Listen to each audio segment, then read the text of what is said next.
Hare Krishna, welcome everyone to our Srimad Bhagavatam review class. We'll begin with our prayers.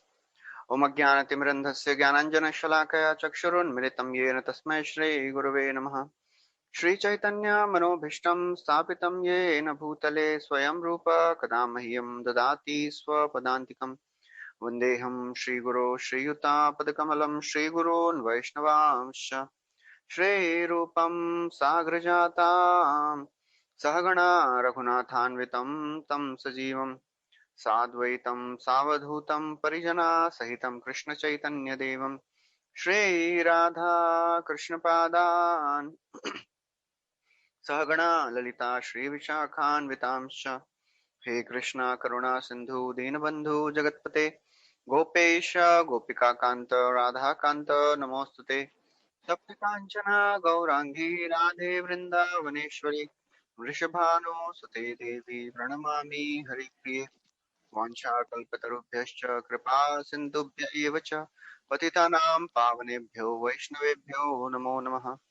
नमो विष्णुपादाय कृष्णप्रेष्ठाय भूतले श्रीमते भक्तिवेदान्त स्वामी निति नामिने नमस्ते सारस्वती देवे गौरवाणी प्रचारिणे निर्विशेष शून्यवादी पाश्चात्यदेशतारिणे जय श्री कृष्ण चैतन्य प्रभु नित्यानंद श्री अद्वैत गदाधार श्रीवासदि गौर भक्तवृंद हरे Krishna Krishna Krishna Hare Hare Hare Ram Ram Ram Hare Hare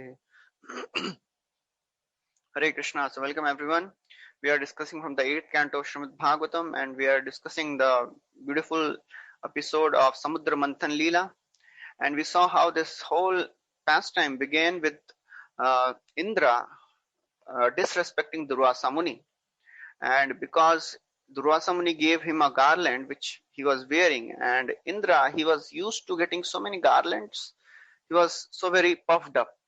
He was thinking it is an ordinary garland, and he put it on the neck of Airavata. Airavat, being an animal, didn't understand the importance of that garland and threw it and smashed it with his feet. So that is how, when somebody is so very puffed up, ultimately he lands up into problems. And that's how, Brihaspati, Durvasa he cursed Indra to lose all his opulence. And ultimately, all the devatas along with Brahmaji, they went to Vishnu, and who gave the plan of Samudra Manthan Leela.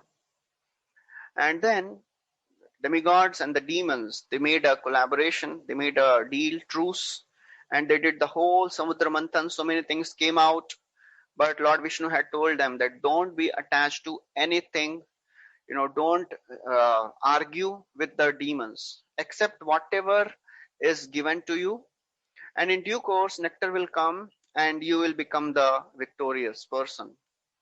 And so many things started coming out, beginning with poison, halahal.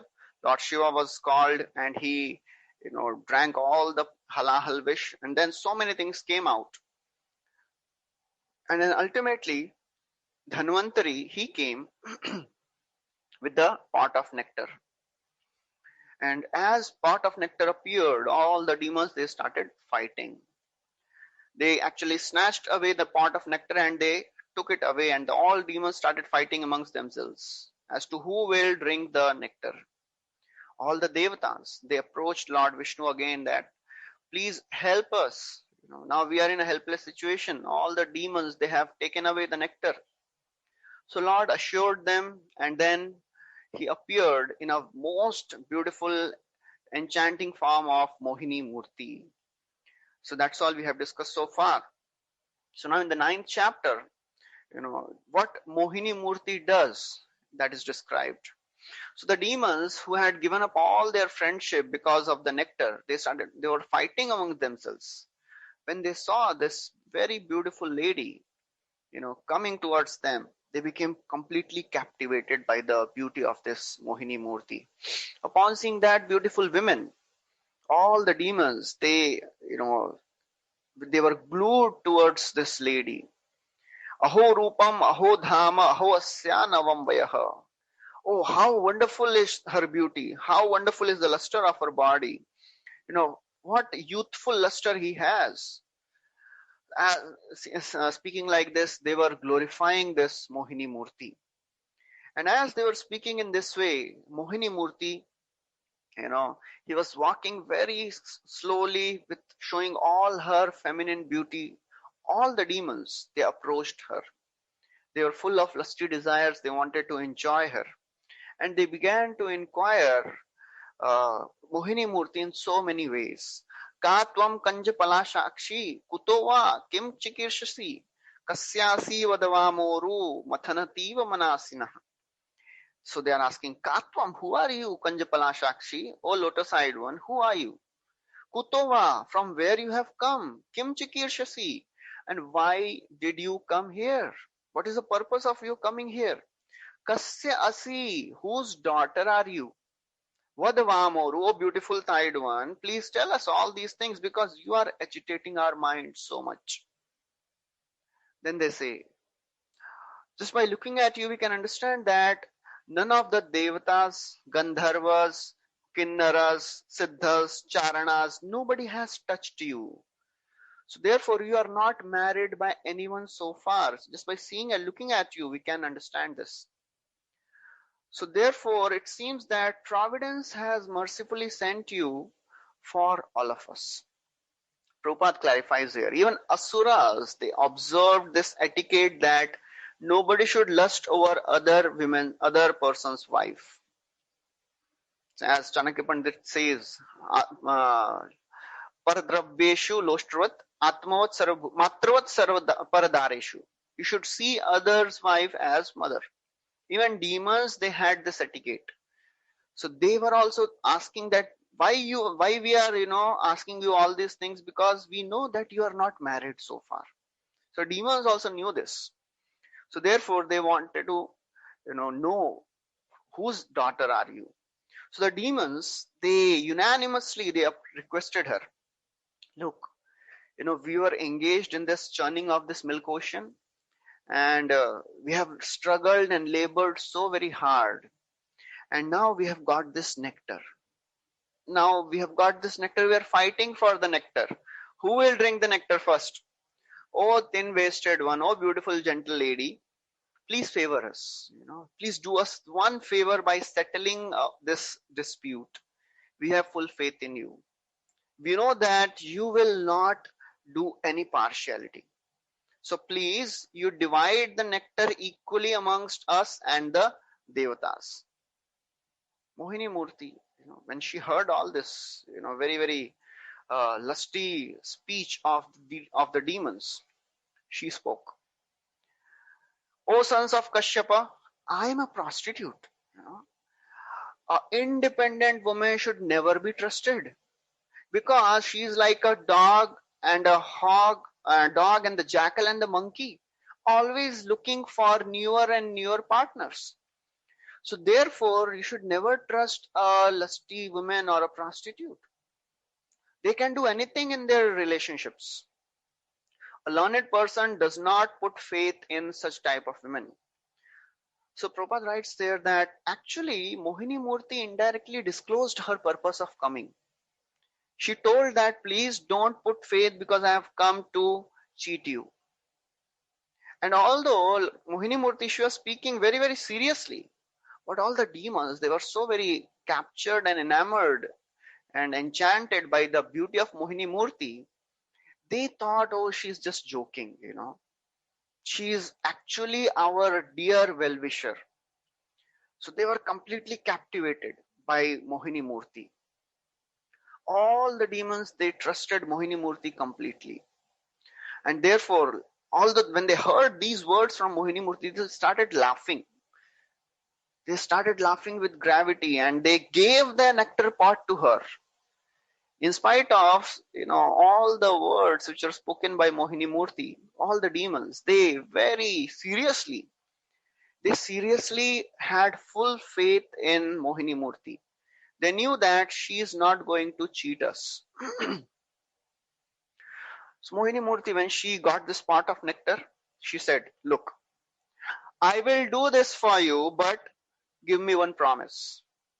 If I take this pot of nectar, Nobody should ask me anything. Whatever I do with it, either honestly or dishonestly, whatever I do, nobody should ask me anything. All the chief of the demons, all the chiefs, they were so foolish. They were so maddened and blinded by the lust that is called madandha and kamandha. There are various types of blindness. One is janmandha, moha andha, dhan andha, mad andha, and kama andha.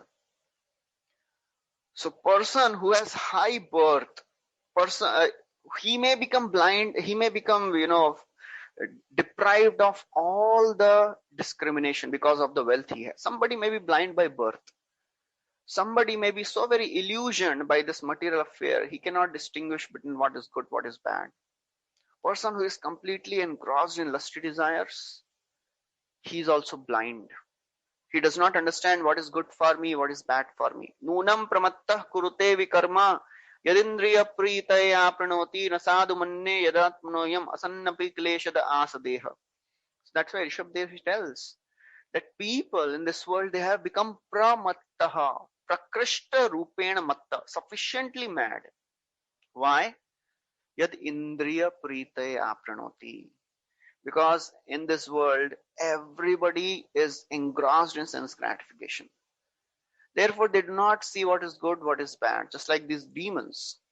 Although Mohini Murti is herself telling that, please don't trust me. But they are thinking, no, no, no, no. She is our well-wisher. She is just joking with us. Annasya me rita vivek mahadhanasya chaurai prabho balibhirindriya namadheyaha मोहान्धकूपकुहरे विनिपातितस्य Devesh देहि कृपणस्य करावलम्बम्. King Kulakshekar prays, I have become blinded. Andhasya me, my discrimination is stolen.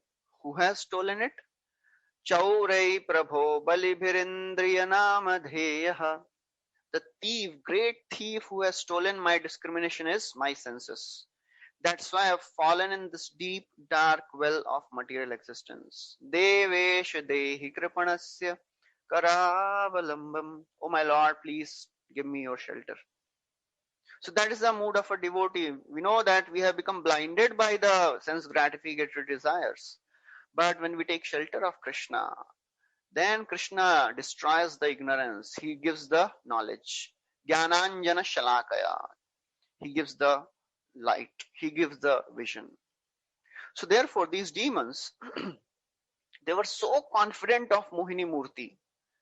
They were thinking that she's the most honest person. They were thinking, let us give this pot of nectar to this beautiful lady, and let her do whatever she like. Even if she throws it away, even if she drinks it herself, we don't mind. That's how they were completely enamored. And then, so Mohini Murti accepted the pot of nectar. And then she, arranged all the sitting, he made all the sitting arrangements. All the demons and the devatas, they took bath, they purified themselves, and they wore nice, fresh garments, and they gave charity to the brahmanas and the sages. And then they sat in two lines. They all sat on the kusha grass with points facing towards the east. Mohini Murti started serving the nectar. She entered the arena. She was looking so very beautiful. She was walking very slowly. Her eyes were very, very restless. She was looking at every demon. And as she was looking like a personal associate of Lakshmi Devi, Shri Sakhi. So Chakravarti Thakur writes there that, although Lakshmi Devi is the most beautiful personality in the entire creation, but through this pastime, Lord Narayan wanted to prove that when he appears in the form of a woman, he is actually even more beautiful than Lakshmi also. So therefore, nobody can defeat the beauty of Lord Vishnu or Lord Krishna. So that is the Chakravarti Thakur's understanding, that Lord appeared as Mohini Murti to fulfill this, to prove this also. सहित माधुर्य सार अन्य सिद्धि नाही तार तिहो माधुर्यादि गुण खनी are सब प्रकाशे are Dutt गुण भासे याते यत प्रकाश कार्य जानी. Kaviraj Goswami says Saita Madhurya Sar. Krishna's body is the essence of quintessence of all the beauties. Anya Siddhi Nahi Tar. Nobody can attain this perfection. Tiho Madhuryadi Gunakhani. He is the mine of immutable qualities. So through this pastime, Lord Vishnu, Lord Narayan is showing that he can be more beautiful. He is more beautiful than even Lakshmi Devi. Mohini Murti, she didn't give nectar to the Devatas. She didn't give nectar to the demons. Because by nature, the demons, they were very crooked. And just like they were like the snakes. If the snake is fed with milk, the snake becomes more and more poisonous. Kevalam Vishwardhanam. So Kaviraj Goswami says that, Chakravarti Thakur says that actually the demons, they told Mohini Murti that you do whatever is the best for us. You do the best justice. So Mohini Murti, when she distributed the nectar to the Devatas, that was the best justice. Because distributing the nectar to the demons was not the good proposal. So Mohini Murti started giving all the nectars to the Devatas. He made separate rows for the demigods and the demons. First, she went to the demons and she told, look, all these Devatas, they are so very eager. They don't have any patience. They are not like you. You are great heroes. So let me, give little nectar to them and then you will get everything. So in this way, Mohini Murti, she enchanted all the demons by her sweet words. And in this way, she started giving all the nectar to the Devatas.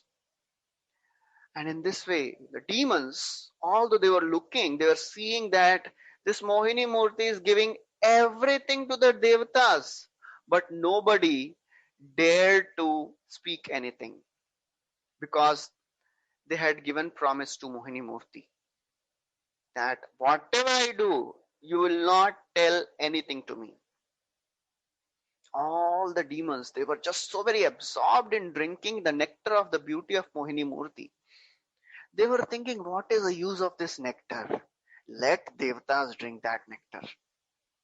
We are drinking the beauty of this, nectar of the beauty of this beautiful Mohini Murti, this beautiful lady. These demons, these Devatas, they are so very miserly. They are so very anxious for the nectar. Let them take the nectar, and we are drinking the beauty of this, Mohini Murti. So in this way, Mohini Murti completely captured all the attention of the demons. Nobody could speak anything, although they were seeing that in front of their eyes. Mohini Murti was giving all the nectar to the Devatas. There was one demon called Rahu. He understood the intentions of Mohini Murti. Slowly, very silently, he changed the party and he entered the assembly of the demigods. He disguised himself as Devata and he entered the row where Devatas were sitting. And he also drank the nectar unnoticed by anyone. As soon as he drank the nectar, sun and the moon, sun god, moon god, who were eternal enemies of Rahu, they noticed it. And they told, oh, this is demon, he has drunk the nectar. Immediately, Mohini Murti, who is Lord Vishnu herself, invoked Sudarshan and he cut off the head of Rahu. But because this Rahu, he had drunk the nectar, the head of this Rahu survived. The body could not survive, but the head survived. Brahmaji, recognizing that this Rahu, he has drunk the nectar, he made him a planet. He gave the position of planet to Rahu. And in this way, Rahu, he, over a period of time, he keeps on devouring sun and the moon. He attacks sun and the moon, and that is called eclipse, solar eclipse and lunar eclipse. So Prabhupada writes that actually Supreme Lord, he knew everything. Why did he allow this Rahu to drink this nectar? He could have stopped him even before him drinking. But Supreme Lord, he wanted to show the power of this nectar. How very, very powerful this nectar is, that even a devata, even a demon, if his head is cut, he'll not die. So in this way, all the nectar was given to the devatas. And after giving all the nectar to the devatas, the Supreme Lord, he revealed his actual form, and then he left for the abode, left for Vaikuntha. So in this way, Shukadeva Goswami, he describes the glory of taking shelter of the Supreme Lord. He says, although evam surasura samadesh kala hetvartha karma matayopi phale vikalpah tatramitam suragana phalamanjasapur yatpad pankadaraja sharanyan daityah. He's saying, Shukadeva Goswami is saying, although both demons and the devatas, they were engaging in same activity. Sama, desh, kal, hetu, earth and karma. Although the place, desh, the milk ocean, it was same for demons and the devatas. The time, kal was same. The means, hetu was the Mandar mountain. Mandar mountain was used for churning. It was same. Both the demons and the devatas, they are having same motive, same means. Artha, they were doing the same, they wanted the same benefit. Karma mataya, they were doing the same work.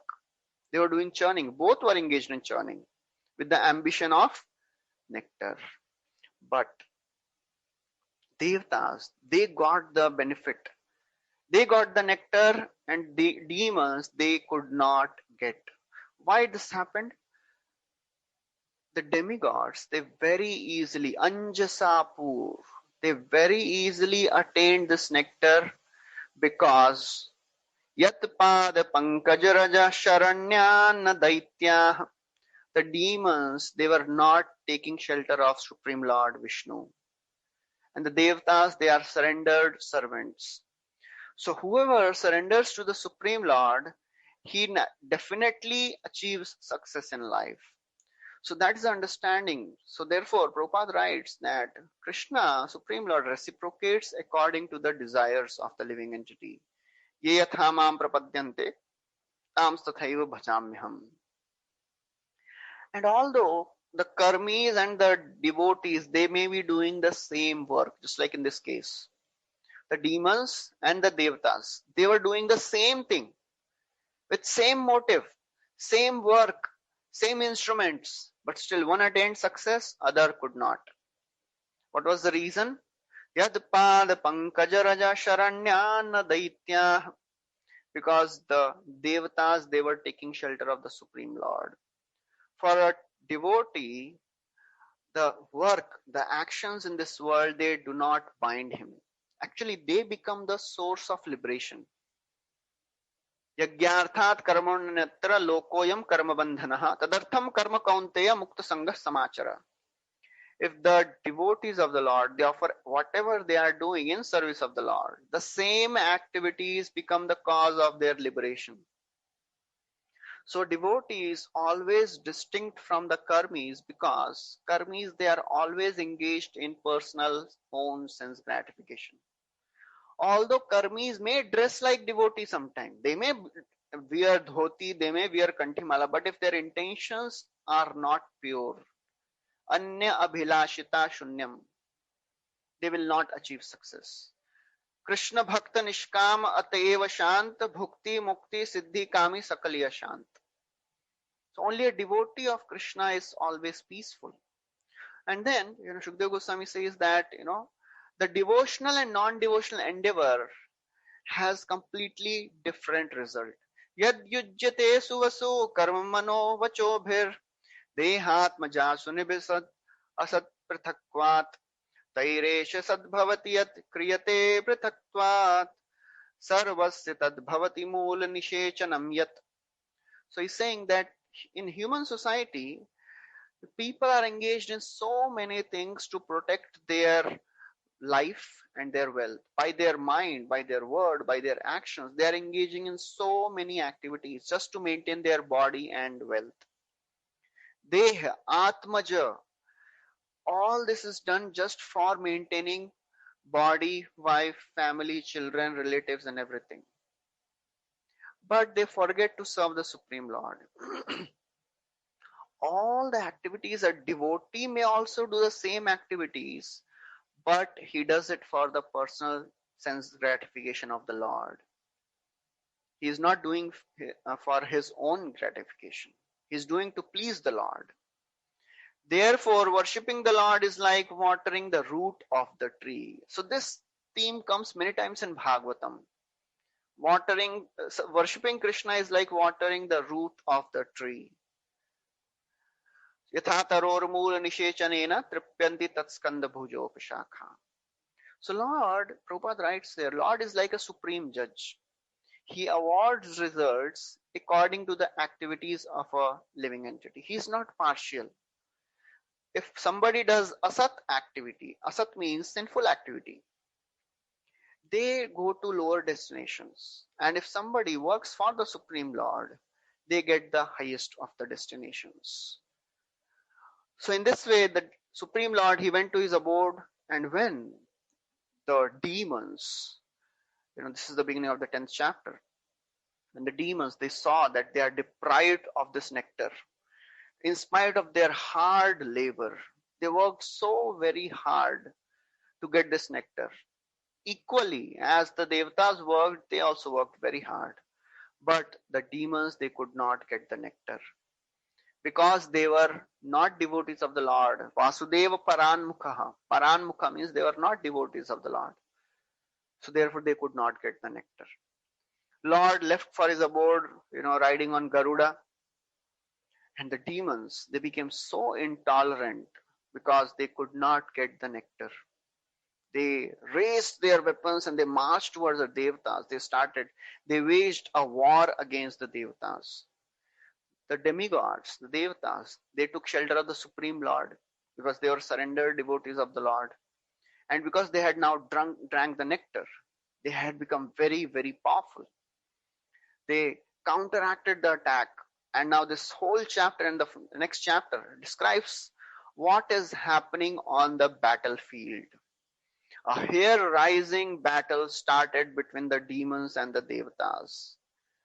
A very graphic description is given by Shukadeva Goswami, what is happening in the battlefield. Both the parties, they raised their various weapons and furiously they charged towards each other.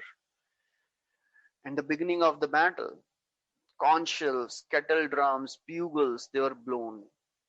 And the sound which was made by the elephant, horses, and the soldiers and the chariot, they were tumultuous. They were, breaking apart the whole sky, it looks like that. The fighting which was happening, it was between the equals.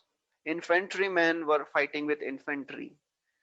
The soldiers on the horsebacks, they were fighting with those on the horseback. Elephant warriors, they were fighting with other elephant warriors. So in this way, there was fighting which was going on between the equals.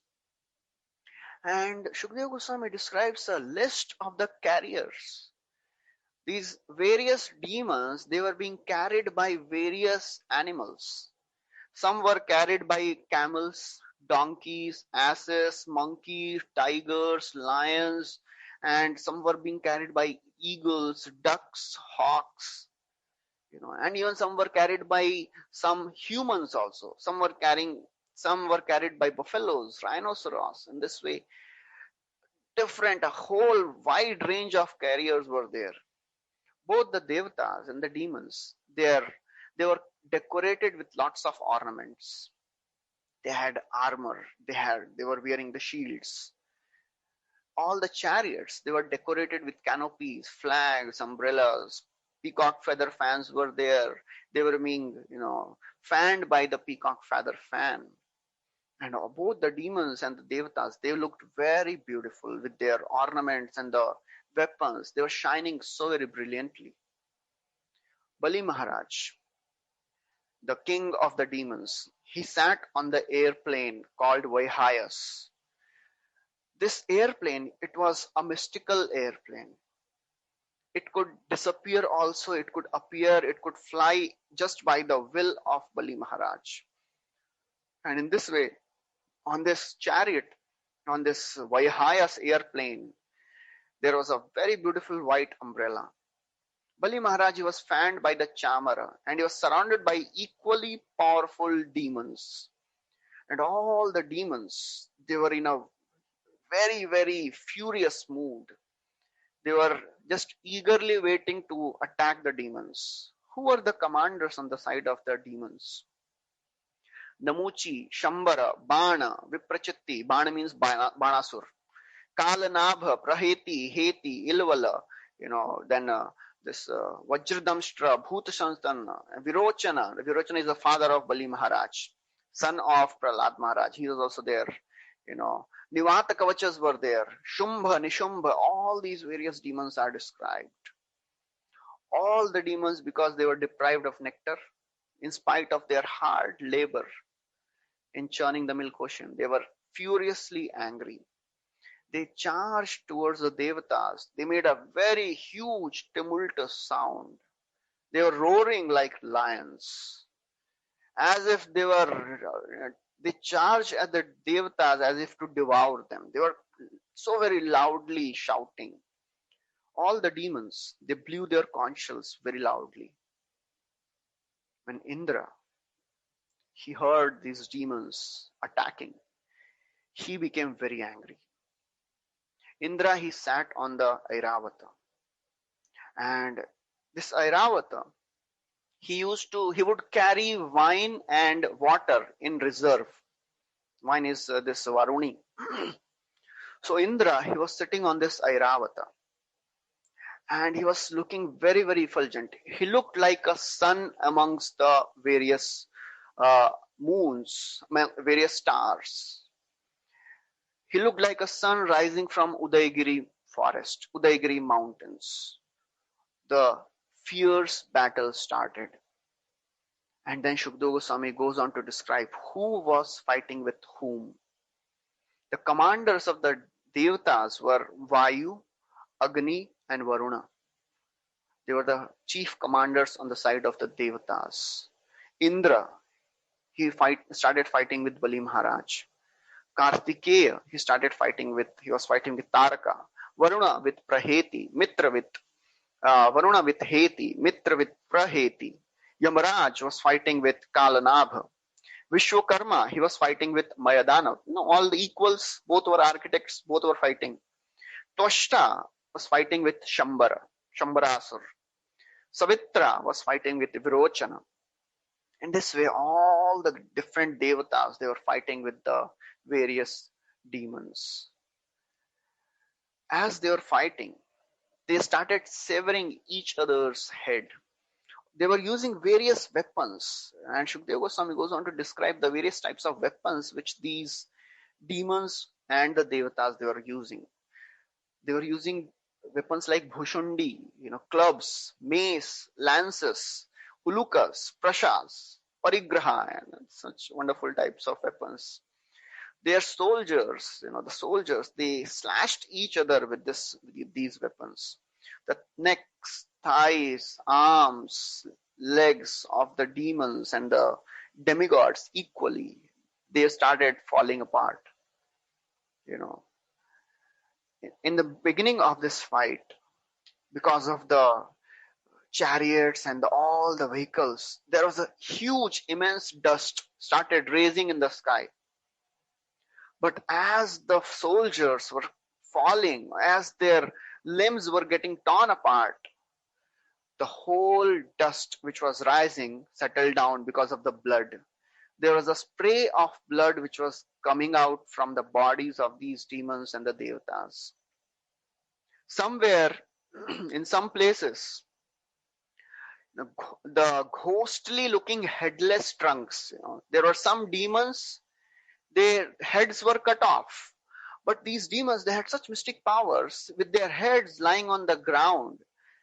The eyes from those heads, they were looking, and the headless trunks, they were still fighting. So that is the fierce description which is given by Shukdev Goswami. Bali Maharaj, in midst of all this, he attacked Indra very furiously. He shot 10 arrows at Indra, 3 at Airavat, 4 at the men who were guarding the feet of Airavat, and he threw 1 arrow at Matali, at the driver of Airavat. Indra, he was so expert. He cut off, he destroyed all the weapons even before they reached him, reached the places. Bali Maharaj, he started taking more and more weapons, but Indra, he started destroying the weapons even when the weapons were in the hand of Bali Maharaj. Bali Maharaj, he became so very angry. He took Shakti weapon. He threw that Shakti weapon towards Indra. Indra destroyed that also. And he cut the lance and destroyed the club and the pras weapon of Bali Maharaj. When Bali Maharaj, he saw that nothing is working, he restored to demoniac illusions. He created a huge giant mountain. From this mountain, various things started falling on these devatas. Trees, which were like blazing forest fire, they started falling down. Sharp chips of stone started falling on the heads of the devatas. They started collapsing because of this stones. Then scorpions, snakes, wild animals, tigers, bears, elephants started attacking all the devatas. Then many fierce naked male and female demons, they also appeared. They also started attacking all the devatas. Fierce clouds started appearing on the battlefield. From these clouds, active live charcoal, burning charcoal started falling on the devatas. All around the battlefield there was a devastating fire. It was looking like a samvartaka fire. There were whirlpools, there were furious floods which were appearing everywhere. Demigods, when they saw this situation, they became completely morose. They actually lost their confidence. They were thinking, now we are getting destroyed. In helpless state, they approached Lord Hari. Immediately, the lotus-eyed Lord Vishnu, he appeared on the Garuda, sitting on the Garuda. He was dressed in beautiful yellow garments, decorated with nice ornaments, kaustuba jewel. He had 4 arms. Actually, he had 8 arms. He was holding various weapons in the 8 arms. He appeared. As soon as he appeared, all the illusions, they vanquished. In the presence of the Supreme Lord, no external material forces can work. Same thing happened, in the fight between Dhruv Maharaj also. When Dhruv Maharaj, he was attacking all the yakshas. At one point of time, yakshas, they started creating all the mystic illusions, all the similar type of illusions. And it seemed that Dhruv Maharaj is completely devoured, covered with this mystic illusion. All the sages, they appeared. The sages, they said, "Oh Dhruva, please chant this mantra, invoke Lord Narayan." As the mantra of Supreme Lord Narayan was chanted, the illusions immediately disappeared. So if the name of the Lord is just sufficient to destroy all the illusions, what to speak of if Lord personally appears? All the illusions completely disappeared. Lord Hari started destroying the demons. First he attacked Kalanemi. Kalanemi, he was sitting on a lion. He attacked Garuda with his trident. Supreme Lord, he caught hold of the same trident in the middle and he destroyed the lion and Kalanemi. This Kalanemi became Kamsa in the next life. And that's what Narad Muni tells him, that your Kalanimi in the previous life, you were killed by Lord Hari.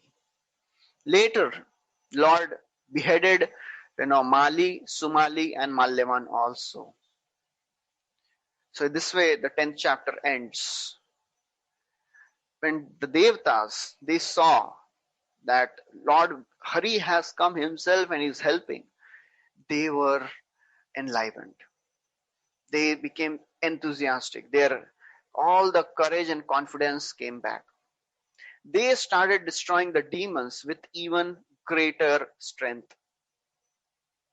Indra, he took his thunderbolt and he attacked Bali Maharaj.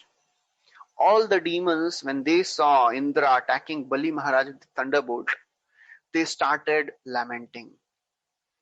Bali Maharaj, he was a great personality. He very steadfastly, he was very sober. He very strongly, he was well equipped. He moved towards Indra. Indra, when he saw Bali Maharaj, approaching him, he rebuked Bali. He said, "Oh Bali, oh rascal, just like a cheater blindfolds a child and takes away all his wealth, you are trying to create all these illusions and you are trying to defeat us. All these tricks will not come to your help. We are the master of all the mystic powers. I will send you now to the, hellish destinations.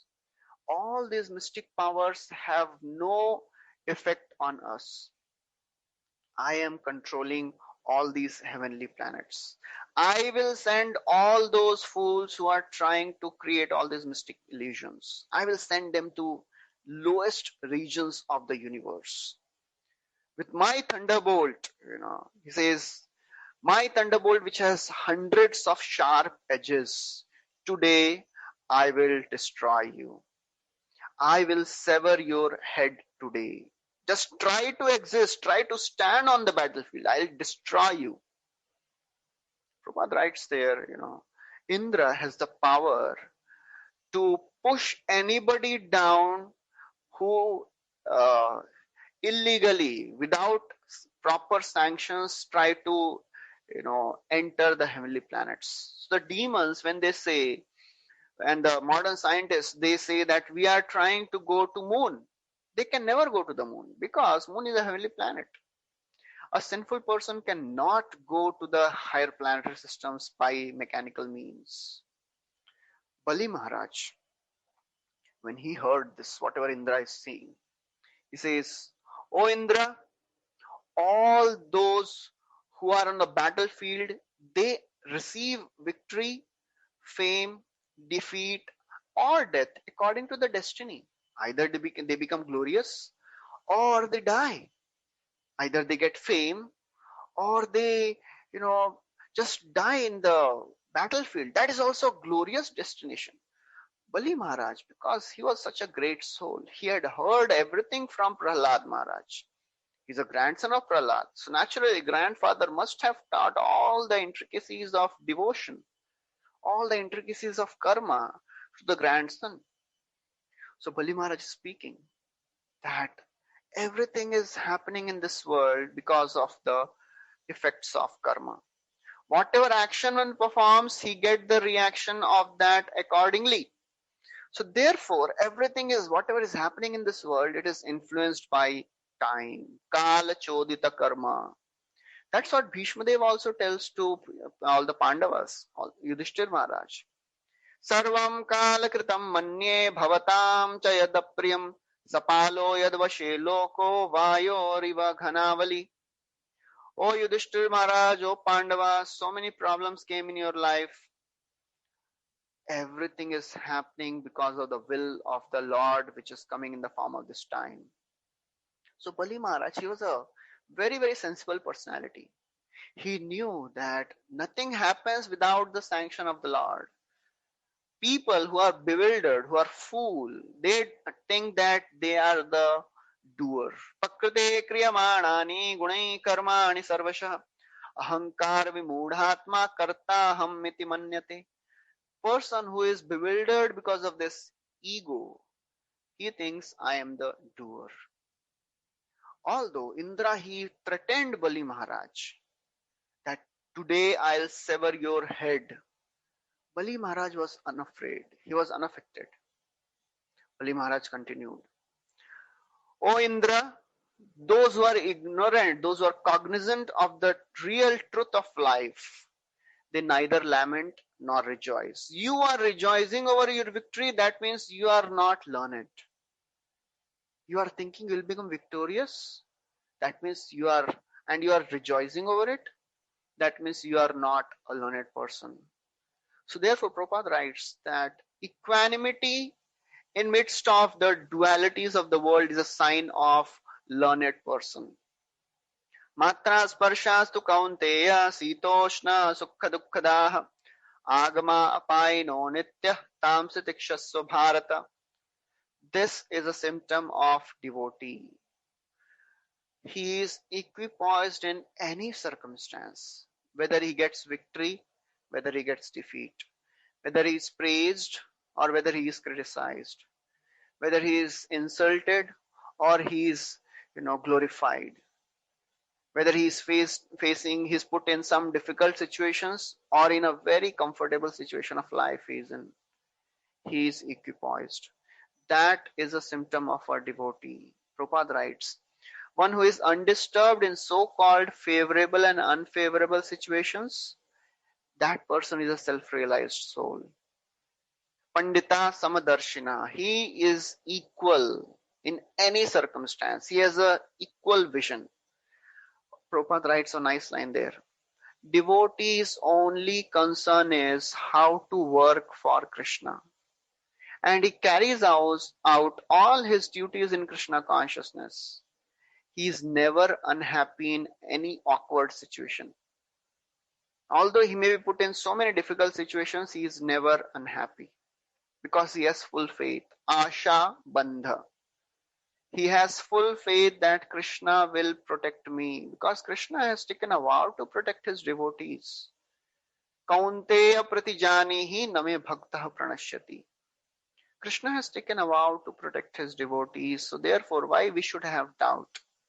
We should have full faith. That is a qualification of a devotee. That is a symptom of a devotee. He is always Asha Bandha. He never gives up hope. Even if we suffer because of our conditionings, because of our anarthas, we may not be able to follow the rules and regulations.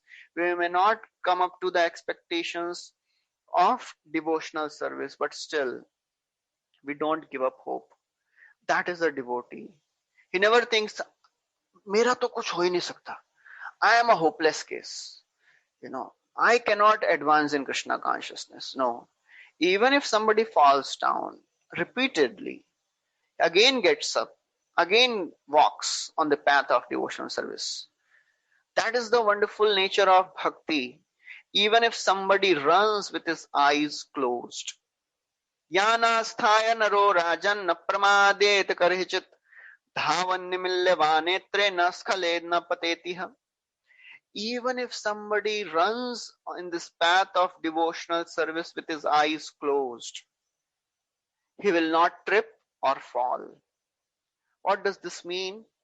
That means even if somebody does not know the intricacies of devotional service, still if he practices bhakti, he will not fall down.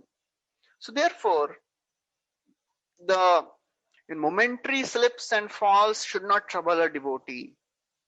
Because till the time we are not pure, this will come. These problems, these obstacles will come in the path of bhakti. Will be put down, will be pushed down by our anarthas. But our job is, just like a grass, even if it is trampled, again gets up. Bhuma skalit padanam bhuma veva avalambanam tvaijavata paradhanam tameva sharanam prabho. If somebody falls down, he takes shelter of the same ground to get up.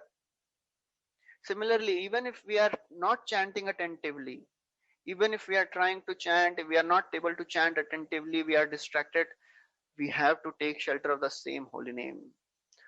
Tameva bhuma vaskalit padanam bhuma evavalambanam toi jata paradhanam tameva sharanam prabho.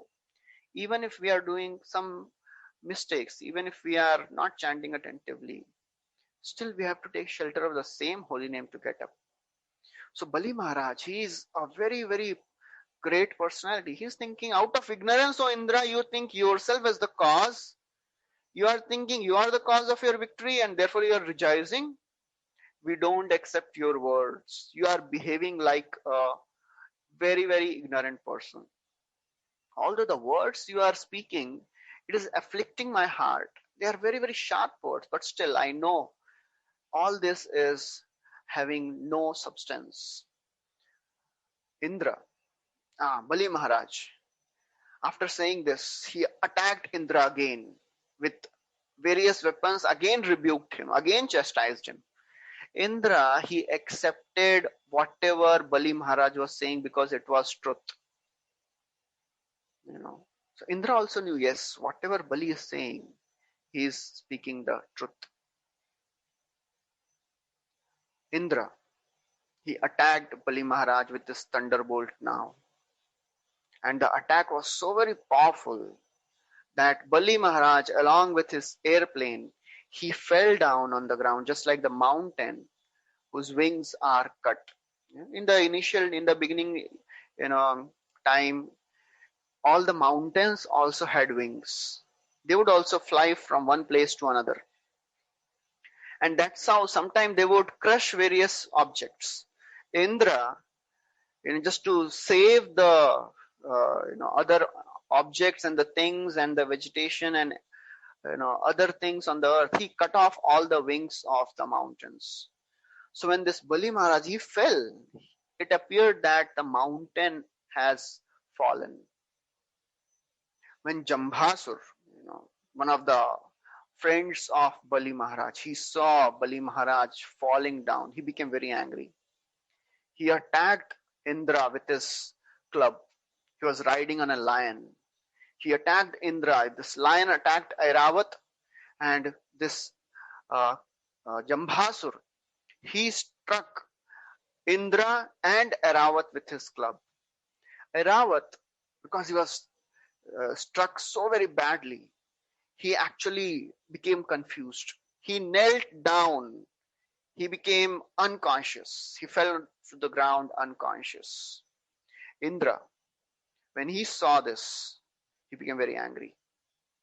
Matali, the chariot driver of Indra, he immediately brought the chariot of Indra, which was drawn by 1,000 horses. And Indra, he got on this chariot. And when when Jambasur, he saw this very prompt service of Matali, he appreciated Matali. That is how the Kshatriyas are. Although they are fighting, but still they appreciate, wow, such a wonderful way you are fighting. So Jambasur, he appreciated Matali, and he hit Matali with a blazing fire weapon, blazing trident. Matali, when he was attacked with this trident, he suffered excruciating pain, but still he tolerated it. Indra, he hurled his thunderbolt and he killed Jambasur. And then when all the demons, they were getting killed, Narad Muni, inspired by the Lord, he informed other demons of what is happening on the battlefield. Namuchi, Bala, Pala, they were informed by Narad Muni that Jambasur has also died and Bali Maharaj has fallen down unconscious. All of them, they started attacking the Devatas. Namuchi, he was very, very powerful. He attacked Indra. Indra, and then this Bala, he started shooting arrows on all the 1,000 horses. He pierced all the 1,000 horses with these arrows. And Pala attacked Matali. Namuchi, he injured Indra with various arrows. All the other demons, they started showering arrows on Indra. It seemed that Indra is covered with the arrows. All the devatas, they started lamenting. Oh, it seems that now Indra is destroyed. But Indra, he was very, very powerful. He released himself out of this shower of arrows. He emerged as a very, very brightly showing sun. He attacked Namuchi. He attacked Namuchi with his thunderbolt. He tried to cut off the head of Namuchi. But to his surprise, nothing happened to Namuchi. The same thunderbolt with which Indra had killed Vritrasur, he had killed various demons. He attacked Namuchi, but nothing happened to Namuchi. Indra, he became very surprised. He started wondering what is happening. He thought that with this same weapon I have killed Vritrasur. With this same weapon I have cut off the wings of the mountains, and now it has become useless. I think it has lost its power and it has become like a useless rod. I think now I should cast away this thunderbolt. And as Indra was speaking in this way, an unembodied voice spoke. O Indra, this Namuchi is not to be killed by any solid, any moist or dry weapon. So you have to think of some other ways to kill this demon. Indra, he thought, and very intelligently, he created a foam weapon, Fena.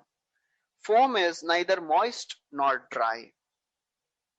With this weapon, he severed the head of Namuchi. All the sages, all the devatas, they praised Indra for his intelligence and for his valor.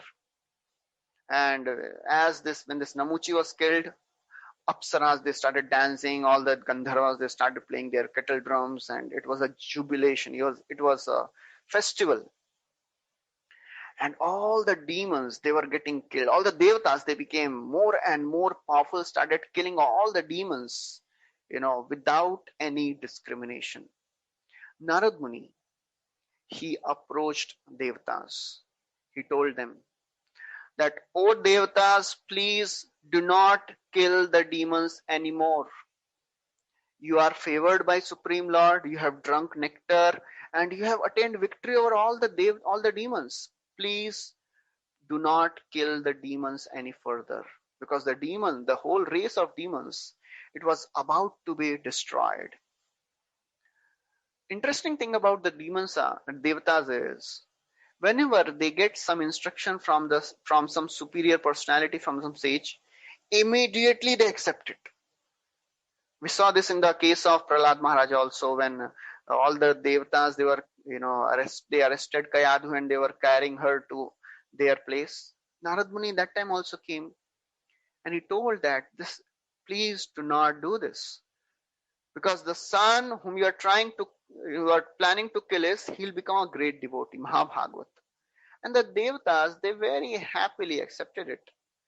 Now also, the devatas, they without any argument, they accepted the words of Narad Muni. They stopped fighting. They went to their abode and they started residing in heaven. All the demons, they took Bali Maharaj to the mountain Ashtagiri. There, Shukracharya, he revived Bali Maharaj by his mantra, by his power. And he had a knowledge of Sanjeevani mantra. With that mantra, he revived Bali Maharaj. And because of this, Bali Maharaj, he became so very grateful to Shukracharya. Because Shukracharya, he revived Bali Maharaj back. Although Bali Maharaj, he had lost everything in the battle, he did not lament. Because he knew that nothing in this world can happen without the will of Lord. He accepted whatever is happening as the will of the Lord, and he did not lament. He accepted his defeat without any lamentation. So that is the glorious quality of a devotee. He never laments. He knows that whatever is happening in my life, it is the will of the Lord. And he very nicely, happily accepts it. That is what Bali Maharaj is showing at this point of time. Although he has not shown his devotional qualities, But because he is born and brought up in a family where Prahlad Maharaj is there, he had heard all these instructions. That's why this is deeply rooted in his heart. Although he's not showing the symptoms of a devotee as of now, but still he knows the principles, and therefore he accepted his defeat with a very, very sound heart. So this is the end of the 11th chapter. So we'll stop here. Thank you very much. Hare Krishna. Srila Prabhupada ki jai. Granthra Srimad Bhagavatam ki jai. If anybody has any questions, they can please ask.